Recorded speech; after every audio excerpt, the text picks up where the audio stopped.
சாத்தான்குளம் அப்பா பையன் டெத் கேஸ்ல பல இன்வெஸ்டிகேஷனுக்கு அப்புறம் கோர்ட் ஜட்ஜ்மெண்ட் கொடுத்திருக்காங்க. 9 பேருக்கு டபுள் டெத் சென்டென்ஸும் 1,40,00,000 காம்பன்சேஷனா பே பண்ணணும்னு சொல்லியிருக்காங்க. இந்த கேஸை பத்தி டீட்டெயிலா தெரிஞ்சுக்கிறதுக்கு முன்னாடி பேஜை மறக்காம ஃபாலோ பண்ணிக்கோங்க. ஜூன் 2020 கோவிட் லாக்டவுன் பீரியட்ல போலீஸ் கொடுத்த டைமை விட எக்ஸ்ட்ரா 15 நிமிஷம் கடையை ஓபன் பண்ணி வச்சிருந்தாங்கன்னு சொல்லி அப்பா பையன் 2 பேரையும் அடிச்சு கொன்னுட்டாங்க அப்படிங்கிறது தான் பிரச்சனையே. ஆனா இதுல எந்த சிசிடிவி ஃபுட்டேஜும் எவிடன்ஸும் கிடைக்கல. அதனால கேஸ் ஸ்லோவா தான் மூவ் ஆயிட்டு இருந்துச்சு.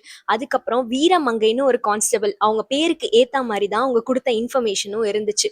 போலீஸ் அவங்கள அடிச்சு கொன்னுட்டாங்க, பிளஸ் எவிடன்ஸ் எல்லாம் அழிச்சிட்டாங்க, நைட்டு ஃபுல்லா அவங்கள அடிச்சாங்க அப்படிங்கிற மாதிரி ஸ்டேட்மெண்ட் எல்லாம் கொடுத்தாங்க வாலண்டரியா முன் வந்து. அதுக்கப்புறம் இதை சிபிஐக்கு மாத்தினாங்க. பல இன்வெஸ்டிகேஷனுக்கு அப்புறம் ஜட்ஜ்மெண்ட் கொடுத்திருக்காங்க.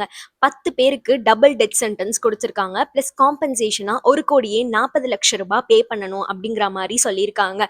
10 பேர்ல ஒருத்தவங்க ஏற்கனவே இறந்ததுனால 9 போலீஸ் ஆஃபீஸருக்கு டபுள் டெத் சென்டென்ஸ் கொடுத்திருக்காங்க. Madurai district session court judge Muthukumaran அவர்கள் தான் இந்த தீர்ப்பு கொடுத்தாங்க. இந்த தீர்ப்புக்கு பல வரவேற்பு வந்துட்டு இருக்கு. ஆனா இன்னொரு பக்கத்துல போலீஸ் ஆஃபீஸர்ஸ் மேலலாம் அவ்வளோ கோவம், எல்லா போலீஸ் ஆஃபீஸர்ஸும் இப்படிதான் அப்படிங்கிற மாதிரி ஒரு ஸ்டேட்மெண்ட் எல்லாம் வந்துட்டு இருக்கு.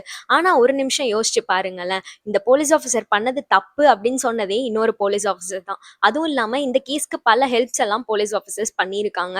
அதுவும் இல்லாம இந்த மாதிரி தப்பெல்லாம் பண்றவங்களுக்கு இந்த மாதிரி டெத் சென்டென்ஸ் கொடுக்கறதுல தப்பே இல்லை, அப்படி இருந்தாதான் எல்லா போலீஸ் ஆஃபீஸர்ஸும் இப்படி பண்ண மாட்டாங்க அப்படின்னு மக்கள் நம்புவாங்க அப்படிங்கிற மாதிரி பல பேர் ஸ்டேட்மெண்ட்ஸ் கொடுத்திருக்காங்க. ஆனா தப்பு பண்றவங்க இருக்காங்க தான், அதுக்காக அந்த குழுவே தப்பு தான் அப்படின்னு சொல்லி எந்த விதத்திலையும் முடிவு பண்ண வேண்டாம். பல நல்ல போலீஸ் ஆஃபீஸர்ஸ்க்கும் இந்த கேஸ்க்கு ஹெல்ப் பண்ணியிருக்காங்க. பல நல்ல ஜட்ஜஸும் இந்த மாதிரி ஜட்ஜ்மெண்ட் எல்லாம் கொடுத்துட்டு இருக்காங்க. இதை பத்தி நீங்க என்ன நினைக்கிறீங்கன்னு மறக்காம கமெண்ட் செக்ஷன்ல சொல்லுங்க. தேங்க்யூ.